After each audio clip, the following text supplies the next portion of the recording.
Get your ears wrapped around the Golden State Media Concepts Basketball Podcast. All the scoop you need to know, from college basketball to the NBA and even March Madness. News of your rising stars, topics on and off the hardwood. This is the Golden State Media Concepts Basketball Podcast.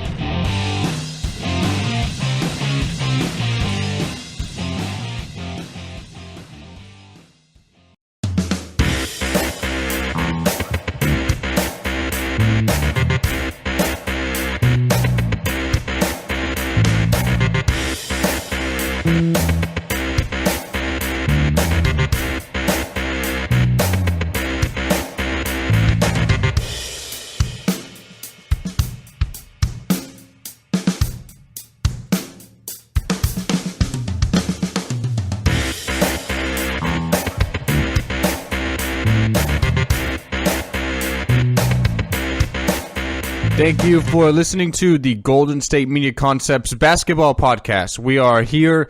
It is Wednesday. We are in the middle of the week. We have a lot to cover. 3 NBA playoff games on the schedule from last night. Could the Rockets close out the Thunder? And a couple of pivotal Game 5s between the Grizzlies and Spurs and the Jazz and Clippers in the Western Conference. We'll recap those games, talk about some stats, who won. We're also going to preview tonight's games. We have 2 on the schedule in the Eastern Conference. A couple of series that are locked at 2 games apiece. The Atlanta Hawks and the Washington Wizards, and the Chicago Bulls and the Boston Celtics. So we'll look at those games in our second segment of the day. And then at the end of the show, we're going to be looking at a couple of things. We have the number 15 overall prospect, according to the ESPN Top 100, Brandon McCoy. He has decided to go to UNLV. Talk about that. Talk about the player he is. And we also have a record for the number of players that are going to be in the early list for the NBA draft. 182 players. They're going to be going through the process of the combine and all that stuff. Not all of them have hired agents, so they can always come back to their respective schools or internationally as well. But just in the early part, it is a record this season. So we'll talk about that. Some names that are not going to be on that list as well, because last night was the deadline in order to basically file if you're going to go through this process or not, or simply go back to college or to your international respective responsibilities. So we're going to talk about all that stuff here at the Golden State Media Concepts Basketball Podcast. We are here. Like I said, it's Wednesday. My name is Ben Brown. Thank you once again for listening.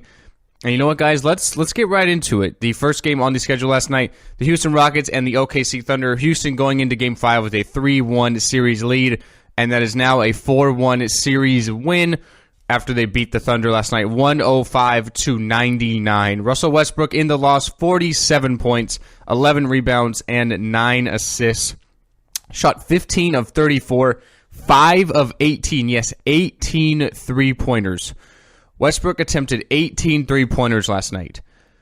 No other player on the team even shot that many field goals as a whole. Oladipo, 4 of 17. Westbrook, 5 of 18 from 3. Trying to do it all. This series, when Russell Westbrook was on the floor, the Thunder were plus 15. Without Russell Westbrook on the floor in the entire series, they were minus 58. Simply, they just can't win unless he's on the floor. Played 42 minutes last night, which is a little more than he usually does. He usually flutters around 37, 38. So he did play a lot of minutes, some extra minutes, but just simply not enough because there's no one else around him. You look at the Houston Rockets side, James Harden, 34 points, 8 rebounds, and 4 assists. He really struggled. 8 of 25 from the floor, 2 of 13 from the three-point line. He got a lot of his points from the free throw line, 16 of 17 there. You also had Lou Williams off the bench with 22 points, Patrick Beverley with 15 points, 8 rebounds, and 3 assists. The Houston Rockets winning Game 5 was not a surprise to me, given how Game 4 ended with the Thunder having a big lead in the third quarter, kind of blowing it. I did expect the Rockets to go back home to Houston in Game 5 and win this series. And now they advance and they move on. They're either going to play the Spurs or the Grizzlies, which we will get to next. They had a Game 5 last night. And you look at Russell Westbrook now, his season is completely over. Average a triple-double in the regular season, 42 triple-doubles in the regular season, which is a record. He also averaged a triple-double in this series. The guy literally did it all, and I'm not saying he's perfect. He only shot 42% this season, 25% from three, led the league in turnovers. He was not perfect, but you can never question his work rate, his motor. Russell Westbrook literally took no days, seconds, minutes, any time off from this season playing with the Thunder. And now you have to ask yourself a couple of things. What does Westbrook really do? In the offseason, he can sign a 5-year, about $207 million max deal, an extension with the Thunder. He can just play this season and then opt out next year as a free agent, possibly. That could be an option as well. You do have Blake Griffin in Clipperland, who could be a free agent at the end of this season if he opts out. He's from Oklahoma, so possibly a return back home to Oklahoma City could do wonders for not only him, but also Westbrook, because there's literally no help around him. Taj Gibson, 10 points. Andre Robertson, 3 points. Steven Adams, 7 points. Jeremy Grant, 11 points. Victor Oladipo, 10 points. There's just simply no one else around Russ. He needs more help and needs more production from other guys. A Blake Griffin signing could be a very good thing, and seeing as how the Clippers seem to always be that team that maybe wins one postseason series and then falters out and always has a bad injury, they could be moving on from Blake, but who knows? But the Rockets advance, as I said. Russell Westbrook's season's now over. We have to wait till June 26th to see if he's going to be the MVP or not, so a couple of months from now. Fantastic season. My hat goes off to Russ. He played a heck of a season, always gave his hardest. Like I said, it wasn't perfect. The percentage is not that great, led the league in turnovers, but you can't really blame him at some point because he had to do it. There's no one else around him to even get anything going and get things done. So it makes a lot of sense. But Russ, fantastic season. My hat goes off to you. I hope you win the MVP for the season you put up. I said all along I'd go with Harden, but then Westbrook kind of left that lasting impression on me. 42 triple-doubles, hits that game winner against Denver. So I'd probably go with Russ now, just simply for that reason. And he did something that only one other player in the history of the NBA had done, and that's Oscar Robertson in 1962 to average a triple-double. So congrats goes out to Russ and the Thunder on the season they had, even getting to this position in the 6th seed. But the Rockets advance on, and they are into the second round of the Western Conference. Moving on now, Game 5 between the Grizzlies and the Spurs. The home team has won every single game in this series so far. And after Game 5, you can still say that. The Spurs 116-103 over the Memphis Grizzlies here. Kawhi Leonard, he did something last night that he had not done all series. He finally missed a free throw. He had made 42 consecutive through the first 4 games. He did shoot 7 of 8 from the line last night, finished with 28 points, 6 assists. I mean, he's a star. What else can you say? I mean, he's got it all going on. Patty Mills on the bench with 20 points there, 7 of 10 shooting, 5 of 7 from 3. He really chipped in. Tony Parker was 16 as well. So the Spurs now have the advantage here. Game 5, really, really crucial. Greg Popovich certainly knows that. He's now 6-0 in Game 5s when the series has been tied 2-2 in the playoffs. So really does a good job of rallying the troops and getting his team going. We're going to have Game 6 tomorrow back in Memphis. As I said, the home team has won every single game. I feel like the Spurs will probably close it out tomorrow, though. I really think they're going to have that advantage and be able to get it done in Game 6. Game 4 was really close, went down to the wire. Gasol did hit that game winner in overtime for the Grizzlies. They're putting on one hell of a fight, and quite honestly, I've been impressed with them. You look at some performances from last night. Mike Conley, 26 points, 6 assists. He shot 10 of 17, so playing very, very efficient. He's had a fantastic series. He's really been eating up Tony Parker in my eyes. And I realize Parker's a lot older than Mike Conley is, but Conley's really showed me a lot in this postseason. Just how good of a point guard he is. Definitely in that upper echelon of point guards. Efficiency rating. Doesn't seem to take too many shots. Doesn't make a lot of turnovers. Only 2 last night. So he's really impressed me this season and this postseason. And the Grizzlies as a whole, too. A lot of injuries last year. had David Yeager get fired. They bring in David Fizdale from Miami, and he's done a really good job coaching in his rookie season as a head coach. So we'll see what happens in Game 6 tomorrow. I would expect the Spurs to advance and win in Game 6. The Grizzlies putting on one hell of a fight.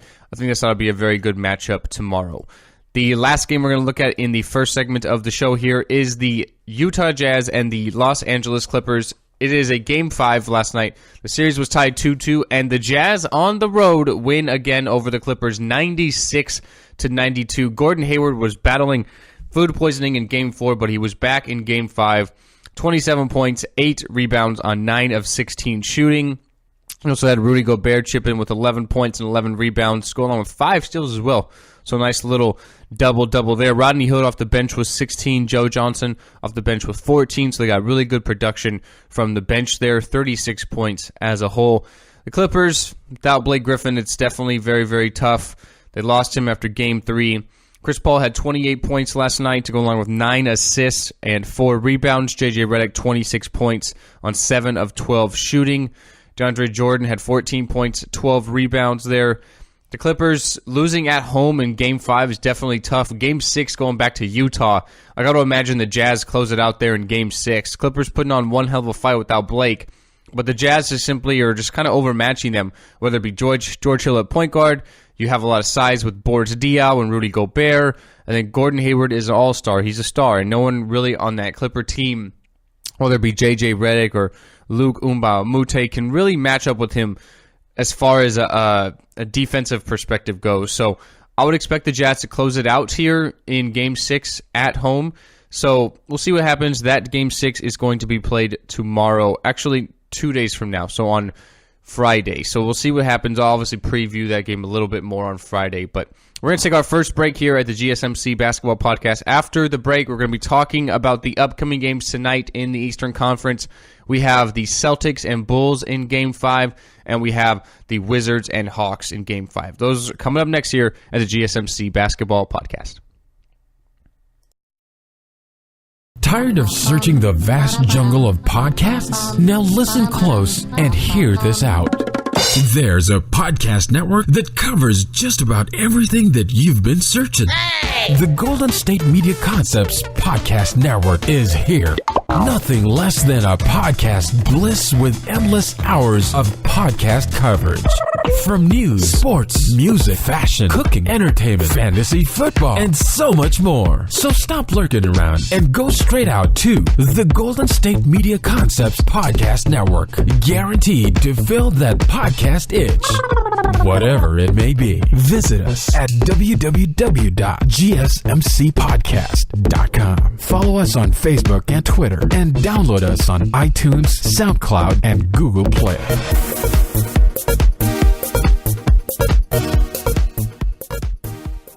We are back in the studio at the GSMC Basketball Podcast. We are talking about the Eastern Conference playoff games from tonight. We have a couple on the schedule.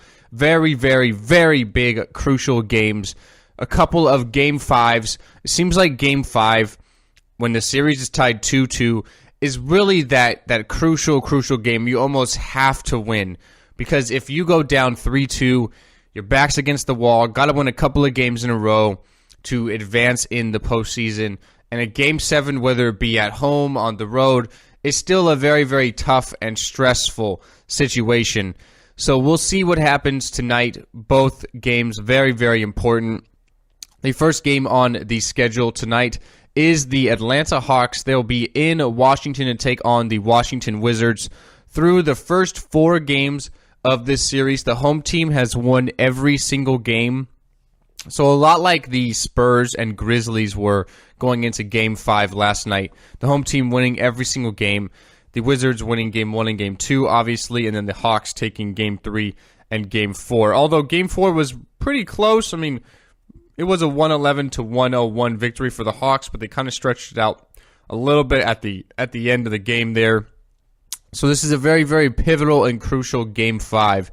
When you're looking at this matchup here again in Game 5, it's been the matchup of really the guards. You know, John Wall against Dennis Schroeder. It seems like whichever player of those two for their team is having more of an impact and a better game has seemed to be the team that's come out on top so far through 4 games. And you're looking at inside the matchup with Paul Millsap, one of the best power forwards in the game, against a guy like Marcin Gortat and Dwight Howard for Atlanta as well. So they have that little bit of an advantage there. But it really comes down to Washington's backcourt, in my eyes. Can they get it done again? Can Bradley Beal and John Wall do it again? John Wall's been fantastic in this series. He's really been getting the best of Dennis Schroeder at home, but on the road it's been the other way around. I think in Game 5 tonight, I think you have to go with the home team, and that's going to be the Washington Wizards. They've really got it done. You know what I mean? In Game 1, they got it done by 7. Game 2, they got it done by 8. So really, really close games. It's been a competitive series, and that's what you would imagine from a 4-5 matchup. Going back to Game 5, though, here, the home crowd in front of you, I think John Wall is going to really, really have a big effect on this game. He's been talking a lot of trash on the court to Dennis Schroeder in particular, and he's really been getting amped up for this series. And I'll give the Wizards the edge tonight here, which is big because the Hawks, like I said, will be against the wall, and their back will be against the wall, and it's going to be very, very tough to overcome. You're going to have to win 2 games in a row, one of them being possibly a Game 7, which would be in Washington. So that's really, really hard to overcome and deal with. So because of that, I will give the edge to the Wizards, and I think they're going to win the series as well. I'd say in 6, if not 7. I'd love a Game 7.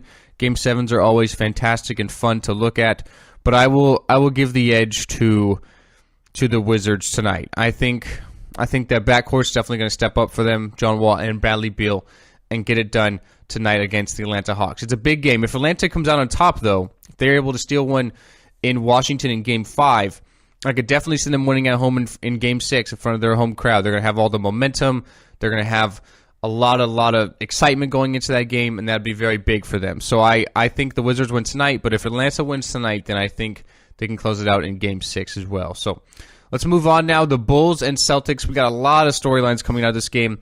As we mentioned in a Monday show with Pauline, you have a lot of feuds on the court. You have Jimmy Butler and Marcus Smart kind of taking a few jabs at each other. You had Jimmy Butler calling Marcus Smart an actor, and he's not really about that life.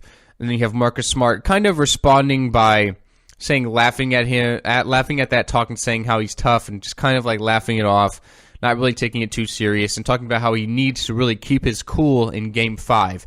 It's been a very physical series. You've had the road team win in every single game. The Bulls taking Game 1 and Game 2, and then the Celtics taking Game 3 and Game 4 in Chicago. Something you don't really see very often is that happening. So this is a very, very important game. And sources are saying that Chicago Bulls point guard Rajon Rondo is possibly trying to return for the game tonight. You were mentioned Rondo after Game 2 has been sidelined for Game 3 and Game 4, out indefinitely with a thumb fracture. But Rondo's going to maybe try to give it a little bit of a go tonight in a pre-game workout. So he was trying a little bit on Tuesday because he was trying to get back for this game.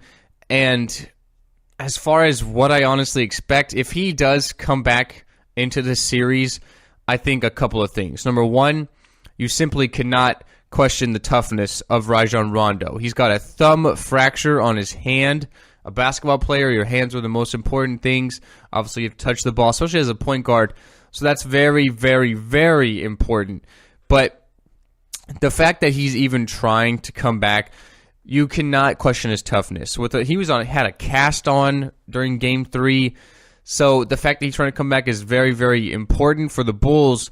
As far as a production standpoint is concerned, I really don't think he can be that productive, at least on the offensive side of the ball. Rondo has really never been that guy who's going to go out there and score 20, but he's going to definitely have an impact on the game.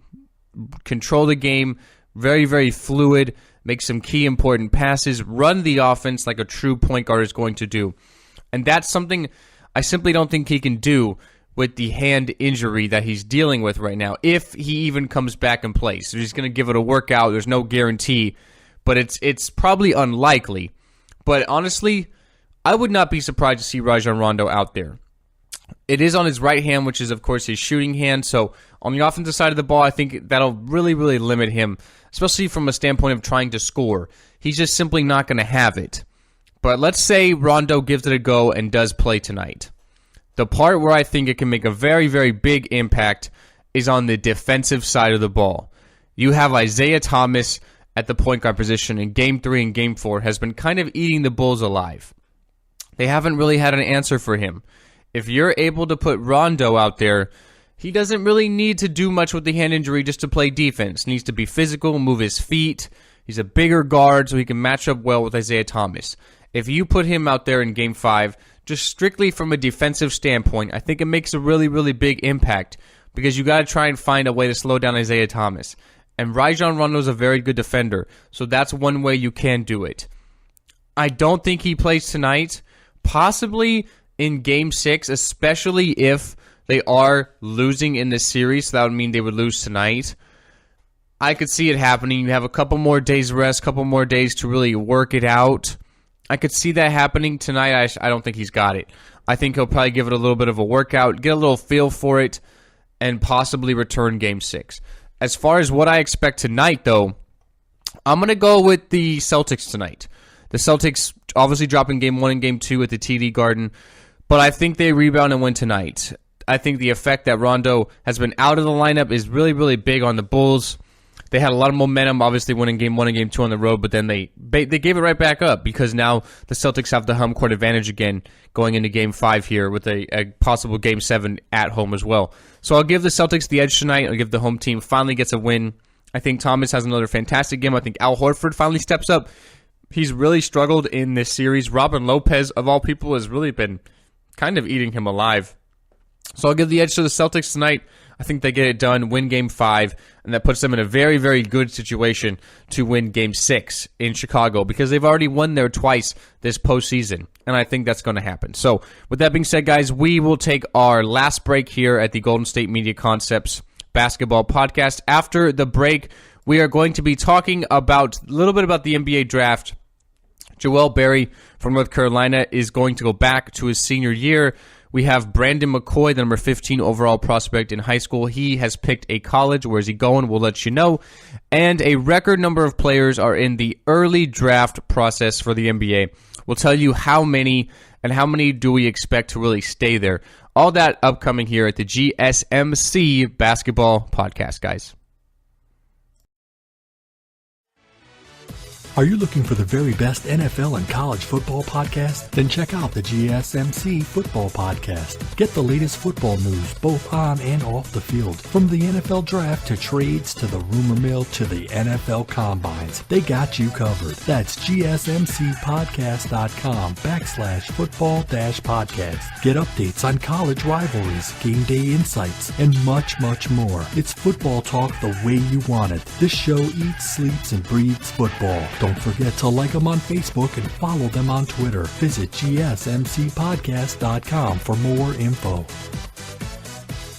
This is the last segment today for the Golden State Media Concepts Basketball Podcast. We are almost finished here. Talking a little bit about a little college, some NBA draft stuff. We'll start off here with Brandon McCoy. He's a big man. He has decided to go to UNLV. He picks UNLV over schools like Arizona, Michigan State, Oregon, and San Diego State. He committed last night. He revealed it overall on Twitter.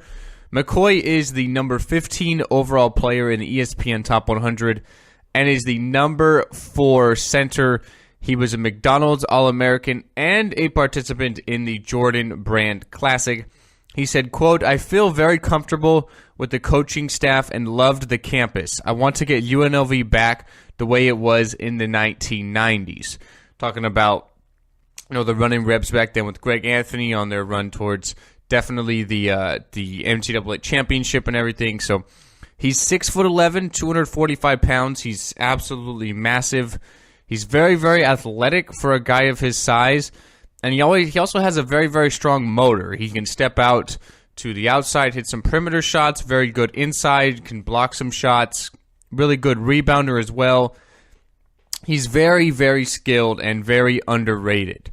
So hopefully McCoy can bring UNLV back to the promised land. he's going to be a very, very interesting player to watch next year in college basketball because he's already going to be the best player on the team right away.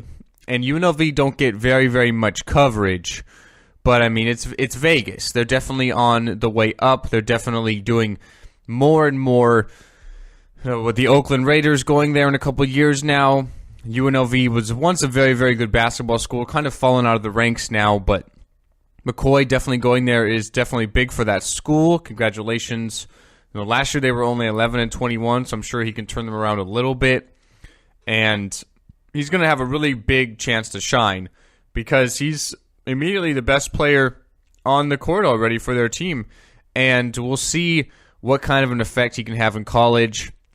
He's obviously going to be thinking about the NBA. He's very, very skilled. Big men are definitely a necessity and are a dying breed kind of in the NBA now. We don't have too many true big men left that play inside the way McCoy does. So we'll see what he can do in college and obviously his NBA draft sort of perspective and his prospect value.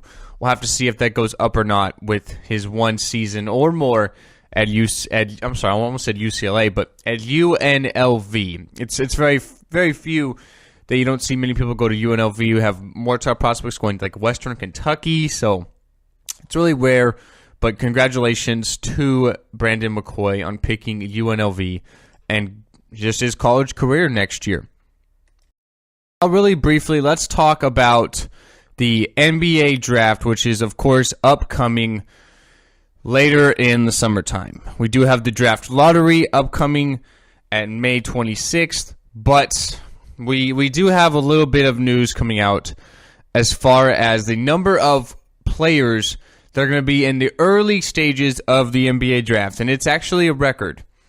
So we have 182 players going through the draft process currently, 137 from American colleges, and of course the rest are international, which is 45. Last year we had 162, so we have 20 more players this season. Of course, you'll remember you only do have 60 picks in the NBA draft, so 182 guys currently in it right now. We're not going to end that high. Obviously, people are going to go through the combine, go through some draft workouts, and realize, it's probably better if I decide to go back to school for another year. Of course, as long as these guys do not hire an agent, they can always go back to college, which I think is honestly a very good thing. They have to withdraw prior to May 24th, so they do have about a month still. If you have hired an agent already, then you're in, you're locked in, you're already automatically going to stay in there. A lot of the top picks do that right away. Markelle Fultz, Lonzo Ball, Jason Tatum, they've all signed with agents, just to name off a few. So for the top guys, it's of course you're going to sign an agent. You know you're going to be a top pick in the draft. So some of these, it's like these fringe guys, the bubble guys. They don't want to sign with an agent, which I honestly like. I like the fact that they can go through the process and see what they have to offer, what scouts think of them, and then decide finally by May 24th if they need to go back to school or not, or they can stay where they are and be in a good situation. So I think that's honestly a very good thing the NBA does. I was hoping the NFL would do something like that, but it doesn't really work that way. But that's always different as well because you have 3 years minimum eligibility you need to be in college before you go to the NFL draft and in the NBA you need to be just 1 year out of high school. So I do like the NBA does that, but time frame is a little different. You got a couple of years to play with. So we'll see what happens, but a record 182 names, that's honestly a lot. I mean, scouts and GMs are going to have their work cut out for them trying to look at all these guys. And one guy who's actually not going to be there is a guy who withdrawn on the last day, and that's North Carolina guard Joel Berry. He's going to decide to return for his senior year to North Carolina. North Carolina did lose Justin Jackson already. He's going to the draft, and his hiring an agent will probably be a mid-first round pick. But Joel Berry, the Final Four most outstanding player, has decided to come back for his senior year. That's really big for North Carolina next season. He had 22 points in that title game against Gonzaga earlier this month. So it's honestly a really big return for North Carolina.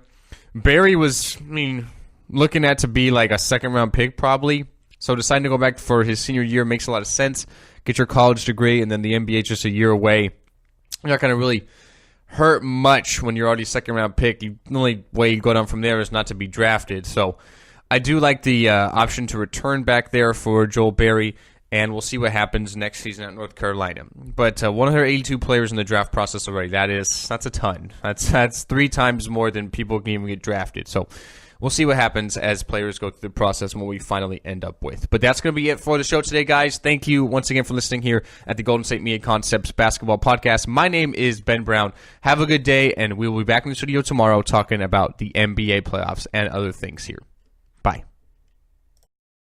You've been listening to the Golden State Media Concepts Basketball Podcast, part of the Golden State Media Concepts Podcast Network. You can find this show and others like it at www.gsmcpodcast.com. Download our podcast on iTunes, Stitcher, SoundCloud, and Google Play. Just type in GSMC to find all the shows from the Golden State Media Concepts Podcast Network, from movies to music, from sports to entertainment, and even weird news. You can also follow us on Twitter and on Facebook.